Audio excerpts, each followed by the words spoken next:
Hello, everybody, and welcome back to Let Me Ask a Question podcast. This is episode 3. You with Adam. I have a really good topic today that I want to talk to you guys about. It's a topic that we absolutely need to explore. We need to delve into. We need to unpack. We need to get to the core of some of the things that are happening.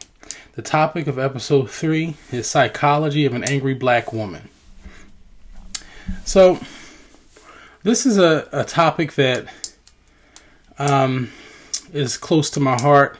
I grew up in a matriarchal family where my grandmother was really, even though my grandfather was present, my grandmother was really the head of our family in a lot of ways. And I have some very strong-spirited aunts. I have 5 sisters. I grew up in a single-parent household where my mother was at the head of the household. So I have been raised and spent a lot of my formative years around black women. So the ideology that black women are angry is definitely something that's always hit close to home for me. I don't want to do this topic an injustice by pretending that some of the things that are said about black women are not true. Because then I would lose part of the audience. Because I think there is some credibility to some of the things that are said. So the purpose of this topic is not to refute whether or not black women are angry, but it's to address it and try to get to the core of some of the things that are actually happening. Okay? So, let's begin. Black women are bitter. We can debate about a lot of things that cause them to be bitter. We can say it's due to their relationships with black men and a lot of the behaviors that black men exhibit. We addressed a lot of that in our first episode of the Let Me Ask a Question podcast entitled Cheating Heart of a Black Man. If you haven't seen it, I encourage you to go check that out. We can also attribute to the fact that a lot of black women are head of household and single parent households or have been. We can attribute the idea that black women are bitter to a lot of things. But I think what ends up happening is it is intertwined into their personality, the way that they carry themselves, and it seems to always be lurking underneath the surface. To experience this, all you have to do is to be on the opposite end of a black woman's temperament when her expectations are unsatisfied or she feels slighted or you have some type of dispute to be able to experience these things. Also, black women are very angry. They're very good at it.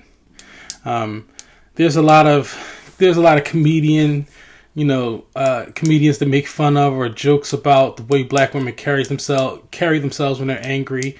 You know, the neck motions, the hand motions, the head motions, just generally the way, they express themselves when angry. These are things that black women are known for and are made fun of for, truly across the world. It has become such a pattern in a lot of ways that it becomes a part of their personality. Black women have bad attitudes, so much so that even in professional environments, black women mix their bitterness, their anger, and bad attitudes with just enough professionalism that they can be functional, but they're very short. There's an edge, to their interactions and things like that, and they're known for those things, and it's something that has become a part of or viewed as a part of their character.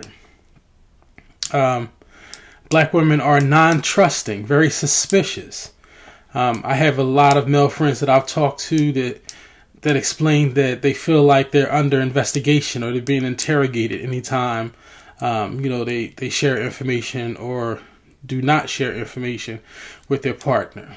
As things are explained to black women, they seem to approach it as if they can't take the information being given to them at face value.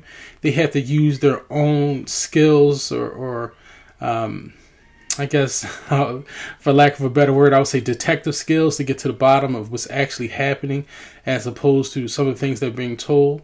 And of course, all these things can be traced back to some pretty valid reasons and things like that. But right now, we're addressing, just the things that are associated with black women. Now, two things I want to say before going on. One, this information could never, ever encompass all black women. They're far too diverse for that. They're far too multidimensional for that. But it exists on a level large enough that it has become associated with them as a gender, species. It's something that many people associate with black women, which is one of the main reasons we're addressing it. Also, I would have to say that this is a sensitive topic for me. It's hard generalizing and saying things about black women because, I have been nurtured, loved, cared for, and raised by black women. So it's very challenging. So this, in no way, is to tear them down. It's to honestly address the things that are said about them, address the extent to which they are true, and to try to get to the core of why a lot of these things are actually happening. Okay, so being close to black females myself, or black women myself, there are a lot of terms that I'm used to hearing, a lot of things that, I've heard. I'm sure a lot of you have heard many times or a lot in your interactions with black women. But there's one in particular I chose. It's the term, "you've got the wrong one." I chose this for a couple of reasons. One, this is something that I've heard fairly regularly, and I chose this because I feel like there's a double meaning. There's two things that are being said at the same time when they quote the term, "you've got the wrong one." So that's where I'm going to begin. The first thing is that the surface level, "you've got the wrong one," what is it actually saying? It's saying that what you're attempting to do and the way you're attempting to do it is not going to go over well with me. You may be successful in trying that tactic or that thing that you're attempting to do or say with someone else, but you are not going to be successful in attempting it with me. So very literally, you've got the wrong person if you expect to be successful, whatever it is that you're attempting to do. That's the surface level. I think this term is very, very important because underneath the surface, I think it's kind of like a double Freudian meaning. Something that maybe even the author or the person stating it doesn't really realize what they're saying when it comes to black women. For a black woman to say, "you've got the wrong one," I think she's speaking to something much deeper, even if she's not aware of it. So traditionally, we would have to explore the idea that women have a particular traditional role in society, in their community, in the ways they carry themselves and everything. Now, I would be remiss not to acknowledge the fact that as time goes on and we grow as a society, as people in general, we expand and we become something larger. And old traditional stereotypes don't fully encompass who we are and who we have become. So acknowledging that, I also have to say that a lot of our ideas and thinking still stems from traditional ideas of what women and what men are. So traditionally, women are expected to be the softer sex. They're expected to be more submissive. They're expected to be more passive. They're expected to be more nurturing, more compassionate. These are things that are generally associated with women. Now, in America, black people have been very strategically presented and seen as second-class citizens. So, not being equal to the mainstream white society, black people are seen as, again, being second-class citizens. So, the traditional roles of a woman being passive and being softer and being second to men would even be it would even be magnified by a black woman, being as though blacks are seen and presented as second-class citizens. So the expectation is that a black woman will be even softer, softer spoken, more passive, more, far less aggressive, But by saying, back to my original statement, you've got the wrong one, I think on an unconscious level, what's being said is, I am not that you expect a black woman to be. I am not going to be passive. I'm not going to be soft-spoken. I'm not going to be submissive to the things that you're saying and doing. If that's what you're looking for, you absolutely have the wrong one, because we are no longer those women. I think that's very, very significant, and that's the basis off of which I'm going to build. So if they're not those women, why is that? Why are black women not the softest and the nurturing, compassionate? And not to say that they aren't those things, because I can attest to the fact that they are absolutely nurturing, compassionate, all those things. But that's not all that they are. And they don't function solely within those roles. Why is that? Okay, again, I would have to refer back to episode 1, Cheating Heart of a Black Man, where I went in depth about the role switch in the African American community. So I'll briefly touch base on it here. And if you want more detailed information, again, I encourage you to go back and check out our first episode. But there was a role switch in the African American community where the female was switched from a passive, supporting, nurturing, compassionate role in the black family to the head of the black family, to the backbone of the black family, to the protector of the black family, even including the black man. That was something that was done generations and generations ago. And it was affirmed repeatedly and supported over the years, so much so that black women were socialized or raised to be something different. They were raised to be tougher. They were raised to be stronger. They were raised to be more inquisitive. They were raised so that they would be strong enough to hold up the black family in the absence of the black man in that role. So, in a sense, over the years, there was a hard shell that was created.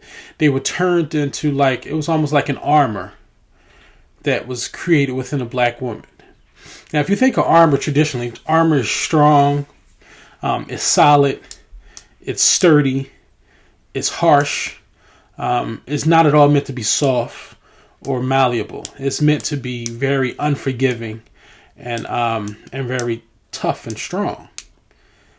That's exactly what the black woman was turned into. And she had to be that, because only that type of a black woman would be strong enough for the black family to lean on and be protected by, and to be the head of the household. So as years have gone by, black women were changed into something different. So that brings me to an explanation that I heard that I really, really thought was so accurate that, and I can't think of the author's name or the individual where I heard it from. I would really like to give them credit, but I can't think of their name, so I'll just share it with you. It was a Hispanic gentleman, and he was on a podcast, and he was talking about the differences that he himself has noticed between Hispanic women and African American women. And what he was saying was that being a member of the Hispanic community, the women in his community, the young women in his community, were raised to be wives. His sisters were taught how to cook. His sisters were taught how to clean. And his sisters were rewarded for things like serving, for cooking dinner for their fathers, for helping their mother care for the house and care for their brothers. And those were the things that they were rewarded for. Those are the behaviors that were reinforced in them. So Hispanic women were pretty much raised to be wives. And he said he noticed that black women were raised more to be survivors. They were raised tougher. They were raised to challenge the male dominant paradigm and things like that. You know, they were raised to be strong-willed, physically strong. They were raised to be mentally strong. They were raised to be unyielding. And that resonated with me because to a certain extent that's very true. That affirms the idea that black women were raised by their mothers to be strong so that in the event that they had to, they would have the strength to raise, support, and be the backbone of the black household. So out of this idea came a couple of terms that I hear a lot, and those terms are I can do bad all by myself. I heard that so many times. And another is I don't need a man.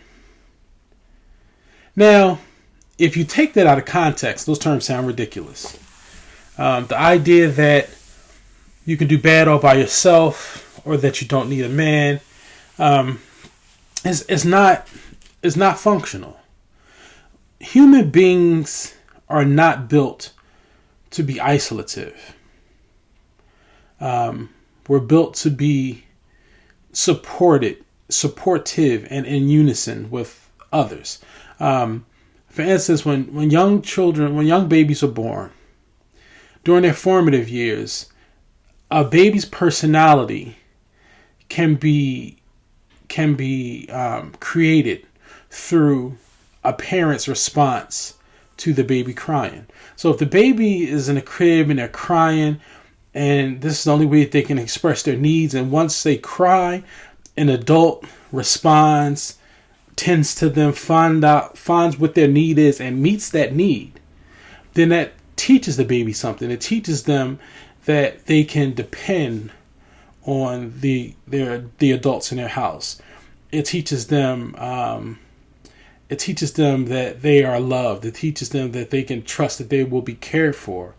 And those things allow that young child to grow to be more nurturing, loving, caring, emotionally satisfied, and things like that. Now, for a child that doesn't learn that, for a child that cries and cries and their needs aren't met and they don't have the adults and people to respond to them and care for them appropriately, they become rougher. They become more difficult. They become, I would say, maybe even more, let's just go rough around the edges. Because they're not learning that. And they're learning that they can't trust that their needs are going to be met and all of those different things. So in a lot of ways, they're going to have to be self-sufficient. So that makes them harder. That makes them tougher. That makes them a different type of a child. It is naturally our need to be cared for and accompanied and to be a part of. So the idea that I can do bad all by myself or I don't need a man is not even really consistent with basic human needs. These things came out of pain that black women experience from not having the traditional support of their black men. And that was strategically created so that they didn't have that support. So these were like mantras that came out of being by yourself and not having the support and having to take on a tough position that isn't naturally yours. I can do bad all by myself to say I don't need someone else to not do well. I can not do well by myself, so I can function without having another person. Even saying it doesn't sound realistic, but it was a mantra that fueled the idea of this dysfunctional black family. So one of the biggest complaints that I hear, and I've had myself in time with black women, is that there's a challenge for the dominant position in a relationship. Now, a more progressive person would argue that there's no need for dominance in a relationship. It's collaboration. It's together. We can reach what it is that we need to do, where we can learn together, we can grow together. And that's absolutely progressive. And I 100% agree with that. But traditional terms don't say that at all. Traditional things say that men are supposed to be the head and the women are supportive and submissive to the head. And that is the natural way that relationships and families are supposed to function. So the idea or the struggle that black men have had with black women is like a power struggle in relationships, where the black man thinks that the role that is naturally his is constantly being challenged by this tough woman. And that's a lot of the reasons that our relationships tend to go head to head, and we battle and we struggle back and forth, with certain things. And you hear a lot of, who do you think you're talking to? Who do you think you're talking to is a very loaded statement. It's saying, I have a position and you are not supposed to address me in a certain way because of what my position is. But the way that you're addressing me leads me to believe that you don't know my position. So I'm asking you, who is it that you think you're talking to in the manner that you're speaking? Because if you knew who you were talking to and you knew my position, then you wouldn't address me like that. That's a very strong statement. And that's something that you hear a lot of times, especially in black relationships and things like that. Because it's more so like a battle for who assumes what position. Now, if you were to ask a black woman, a progressive black woman that is aware, or in tune, let me use that word. I want to choose my words carefully. A progressive black woman who's in tune with who she is and the dynamic of her relationships, she may be the first to tell you she doesn't want that position. She has no desire for that position most times. But she has been raised in a way that she not only readily takes it over, that is all that she knows how to do. She may even understand that traditionally that's more of a male position. And a very progressive female may say to you, I don't mind being submissive, but I can only be submissive to a male that knows how to lead. I've heard a lot of progressive females say that a lot, and it's a lot in that statement. It's not that they necessarily want that position, but they can't render it over, or they can't let it go until they know that who they're handing it to is a man that understands it and knows how to do it and how to do it well. Because to take a submissive position to a person who is not headed in the right direction and who doesn't know how to lead can be catastrophic. Okay, so I want to address essence versus socialization. So again, I'm not trying to say that you can fit all women into a box. What I am saying by essence is, if you are forced into a role that isn't traditionally yours and may not fit who you naturally are, then that's going to keep your hands full. And you're not going to be able to be who you necessarily feel you are and are naturally who you are naturally, but you're going to be preoccupied by filling this role that is necessary, by holding up and being the backbone of the black community. It's non-negotiable, because without women taking that position for a period of time, the black family would have collapsed. So while being a placeholder of sorts and standing in that position, in many cases it blocked the essence of who these black women naturally were. That comes out in a lot of ways. I'm definitely going to, let me give you an example first. So to truly understand this, and part of the reason that black women have like a lot of negative feedback about their behaviors and their attitudes and being angry and being bitter and bad attitudes and all of those things, it's because it's like you're almost asking a fish to climb a tree and then judging them when they suck at it. And I'm not at all saying the black women suck at being the head of household, because I'm a product of a female-headed single parent household. But what I'm saying is the deficiencies that we notice and we give them a hard time for is the equivalent of asking a fish to climb a tree. That's not what they were designed to do. That's not how they naturally function. So when they do it to the best of their ability and there are deficiencies in it, we charge them with that. We judge them based on that. We give them a hard time for that, when that's not naturally what they were designed to do. So I'm going to absolutely go deeper on this next point in another podcast, and it's going to have its own title. But just talking about the hair changes of women, because that's something you hear a lot that people joke about.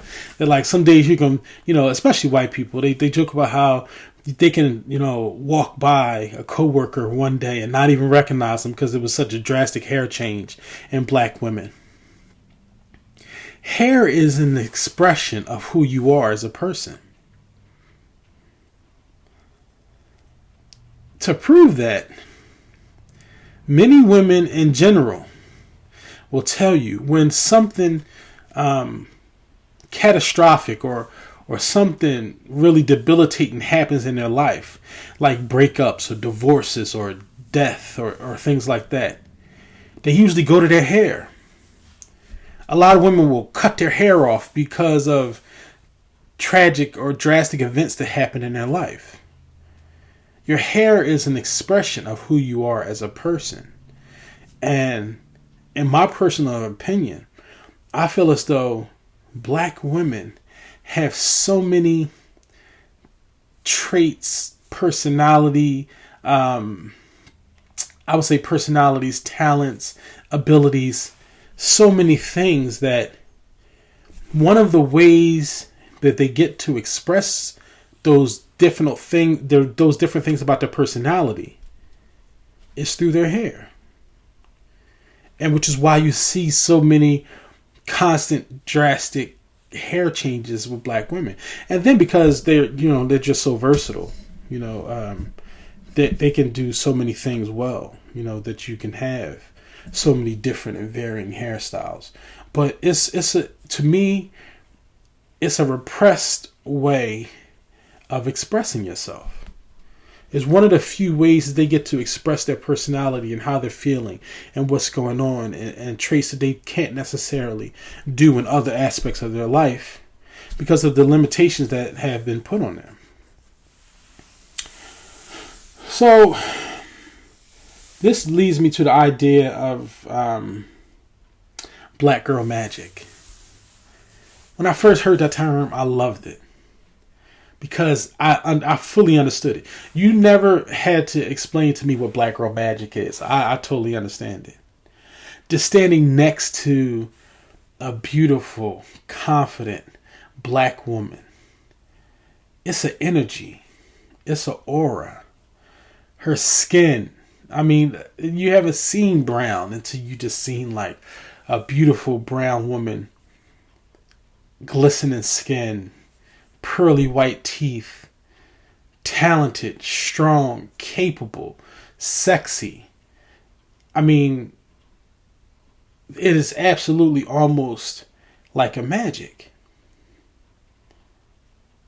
It's so beautiful that it has led me personally to wonder, what would these women be like if they didn't have to hold down this very demanding position that isn't even fully theirs? What if they had help? What if they had a partner that they could trust and they could depend on, and that was there for them and supportive and complimentary? That would free up so much of that magic for them to be able to be who they naturally are. And not even talking about gender roles at all, but just to free them to be who they naturally are, because the black man has taken away some of who they have to be. So when I first heard the term Black Girl Magic, I absolutely understood what that meant and how amazing that is. And it made me want to commit to a black woman so that I can play my part to free up some of that magic and let it be what it naturally is without any unfair restraints. Okay, so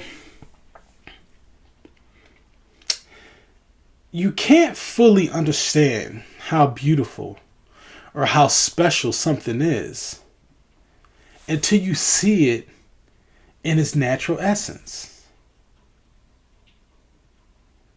What if you stop that fish from trying to climb that tree and released it into the ocean?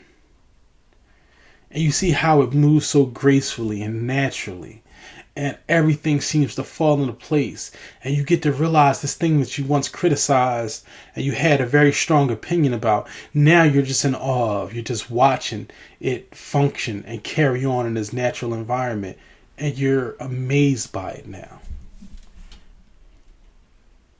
That's what we are capable of seeing if we take the handcuffs and the responsibility off of black women as having to be the head of the black family and the spine of the black community, and just allowing them to be the beautiful black women that they were designed to be. So I have a story, and I can give you an example of this. So I have a 2-year-old. No, I'm sorry. I have a 3-year-old. And I'm married. It's my wife and my daughter. My wife, Tanika, and my daughter, Genesis. And one of the reasons that I chose my partner is because she's very progressive. And she's very in tune.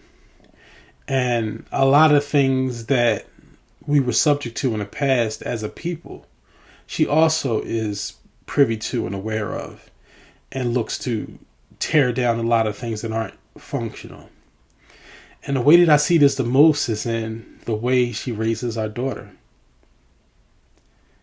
The love that she expresses to our daughter, the freedom that she gives her to be who she naturally is, the way she protects my daughter's natural essence, the way she talks to my daughter and listens for the restraints that society try to sneak on a child's thinking.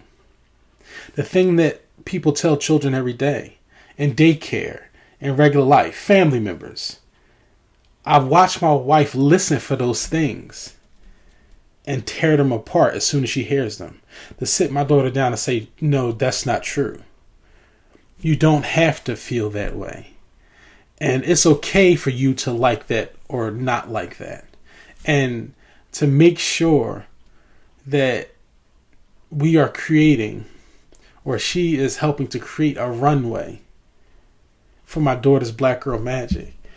I don't really mention it a lot, but I sit back and I watch it. And I watch how beautiful it is to see a Black woman in her true essence. That fish in water. And it amazes me at what it looks like to watch a Black woman being the strong Black woman that she is and is freed up to be, and what that actually looks like.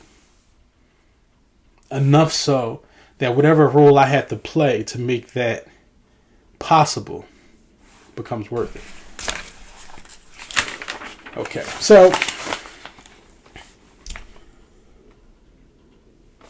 so I'll briefly try to help you explain where maybe some of the anger or the resentment comes from with Black women and their interaction with men in the way that they understand Black men.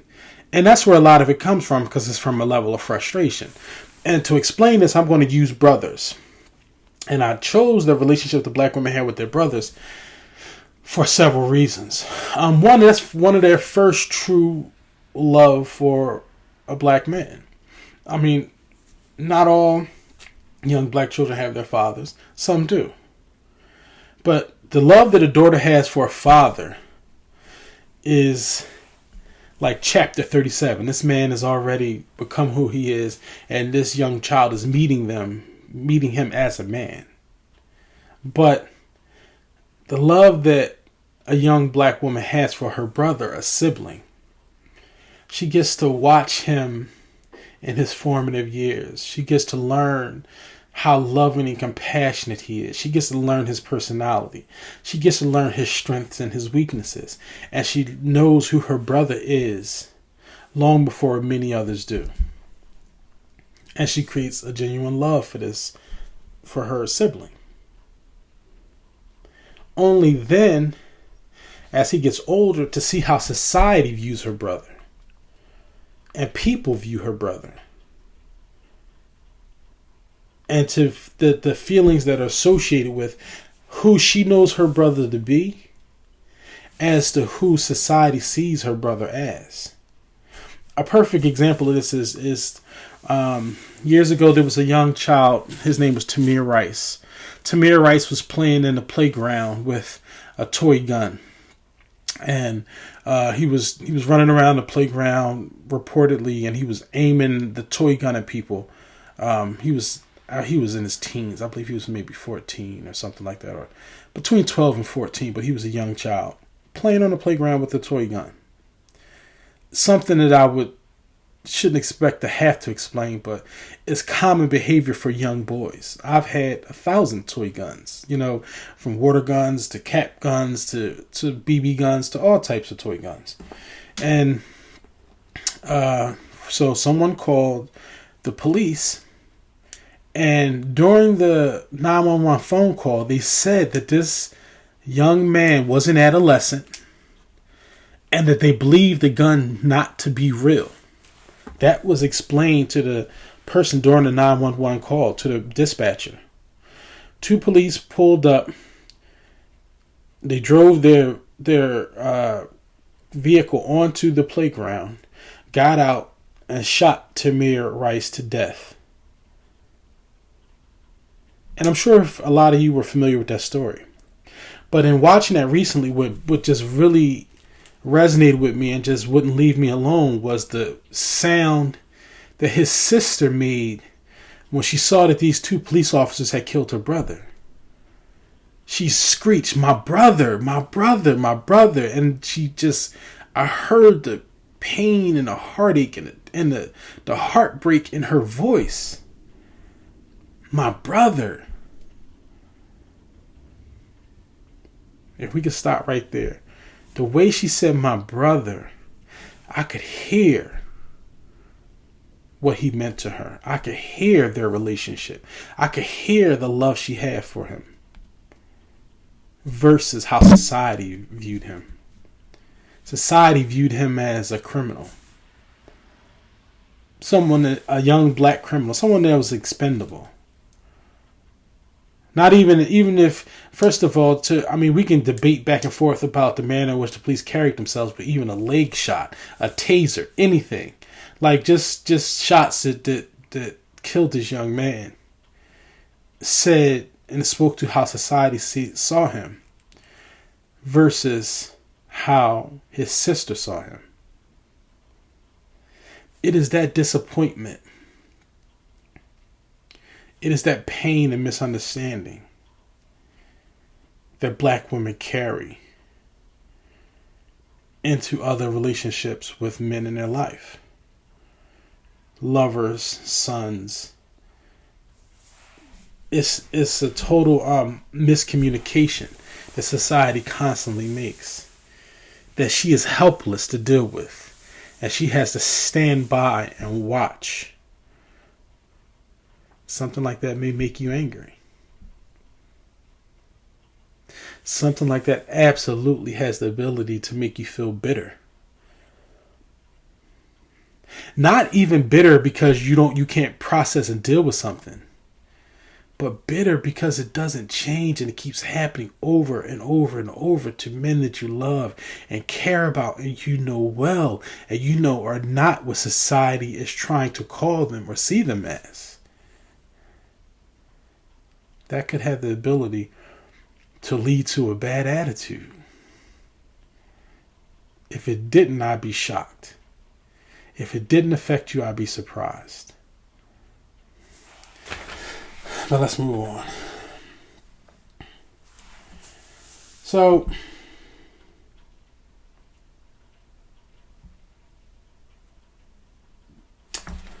another way that black women try to deal with the disappointment and not receiving what they need from black men, or not being able to be a part of something that feels good, the natural order of things, and being viewed as second-class citizens by society, is they become career-oriented. The career black woman. And super motivated and pours all of her time, her energy, and her love and her talents into her career. And being the talented women that they are, and with all of that black girl magic to spread around, they do extremely well in their careers. And they move up and they become successful.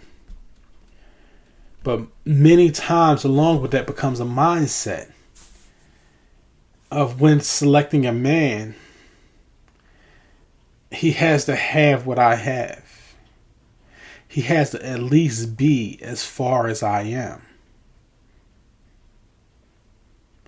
And that narrows their pool of men drastically. And not to say that there aren't successful men that have those things. There absolutely is. But in climbing that ladder, especially for men, so there are a lot of things that happen. For a man to climb that ladder, there are things that he has to learn. He has to learn how to navigate society. He has to be very intelligent because there's a lot of pitfalls and landmines set out for him. So he has to be very aware. He has to use sociology. He has to use psychology a lot. Because he has to understand how to become successful with people that feel a certain type of way about him. He has to generally understand their thinking to win at a game that was generally designed for him to fail. So the males that make it to the higher levels and climb that ladder are intelligent, talented, capable, aware, observant, and in tune. There's a double edge to that sword. The other edge is that the psychology that you have used allows you to see yourself in comparison to the rest of society now. And I'll explain what I mean by that. You know your stock has gone up because there are not many men who are as successful as you. You know how women view you, and you become exponentially more desirable because you have been able to navigate society and avoid a lot of the pitfalls that many others haven't. So you, in many ways, become the cream of the crop. And having access to so many things puts you in a position where you don't feel tied down to many things. You don't feel locked into relationships. You don't feel locked into anything with women because there's so many available because of the position you're in. So relationships are expendable. They're more difficult. Women that are looking for those type of men, they're available, but their ideology is different. They know how valuable they are. They know how marketable they are. And landing and succeeding with a man that's that successful, I'm not trying to say it's not doable. It's absolutely doable. They're still human beings. But the stakes are higher. It's more challenging. It's more competition. It's so many other things that go along with that. It's a whole other situation altogether. So oftentimes these black women become career black women and climb these ladders only to realize it's very, very lonely at the top. And material things, while they can be very satisfying, especially if you grew up without them, are not the end goal and are not enough to satisfy all the things that you haven't been given, and are enough to satisfy the things that you need. So even the successful career black women can still have these things that make them disappointed, discouraged, angry, bitter. It's still there even on that level.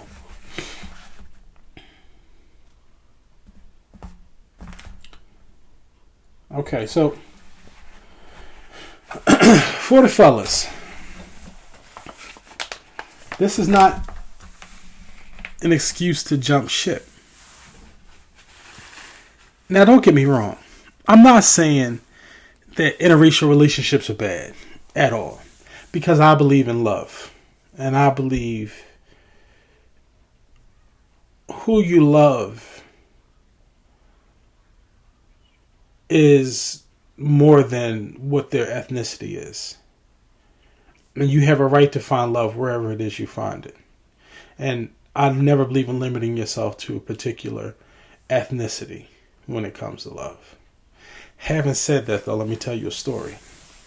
I was in a relationship right after college or sometime after college. I won't try to really nail down a timeline.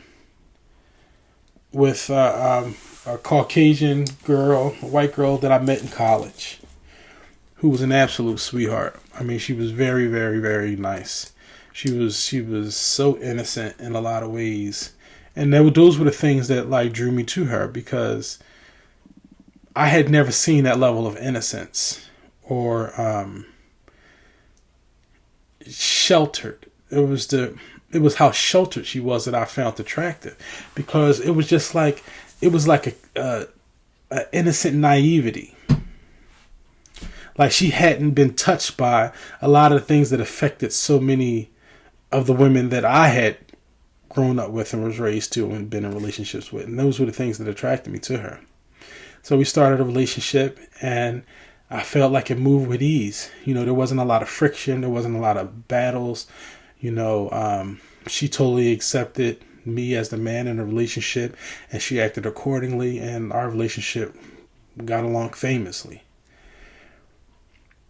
The problem that I struggled with as the relationship went on was the same thing that I loved in the beginning. Her inability to relate became a problem.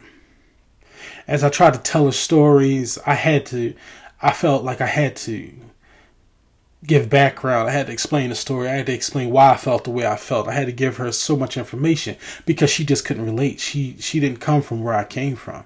She didn't have the experiences that I had.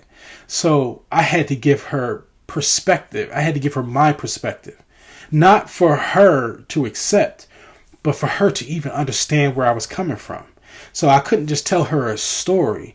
I had to tell her a story and give her my perspective and as to how that story affected me. Because I could tell her a story and then she would see it from her own, sheltered perspective and not even get the whole purpose of the whole story. So it was a disconnect.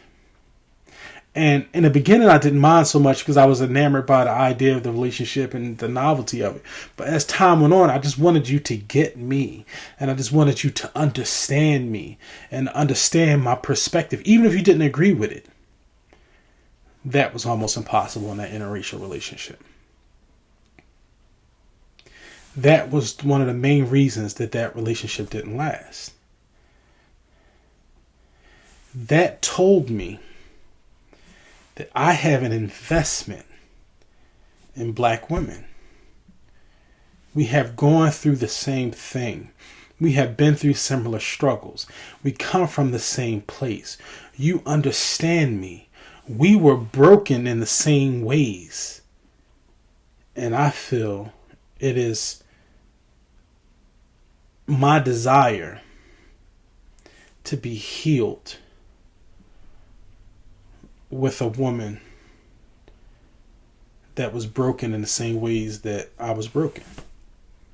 And while I could get love and compassion and all the things I needed from an interracial relationship, I just wasn't able to get everything I needed, which is the healing. I had to be with a black woman because we have to heal together. Because as a race, as an ethnicity, as a collective, we were broken together. So, let me ask a question.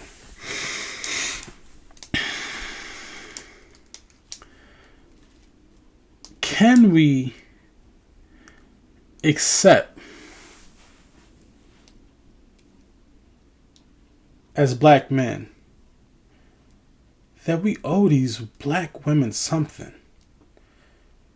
You held it down when I couldn't. You had to change who you were to become strong enough to hold down our race because I was targeted and I was taken out of the game. And now that I have an ability to re-enter, is it fair that I judge you for being strong? Is it fair that I charge you with being difficult? Is it fair that I give you a hard time because of the effects of holding a position that wasn't meant for you? I owe you something. I have to come home and help you understand and help you believe that I'm here to take my role on, and I'm here to take some of this off of your plate.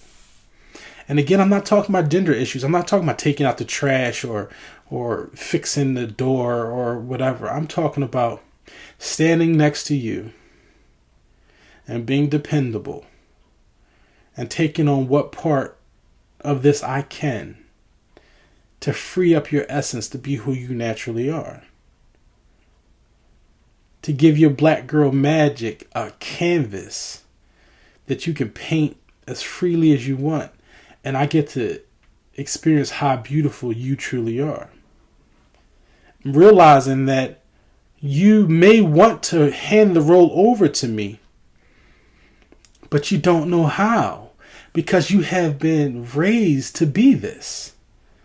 So even though you understand the direction we're going in, being patient as you learn how to do it because you have never done anything else. Can I stand by you?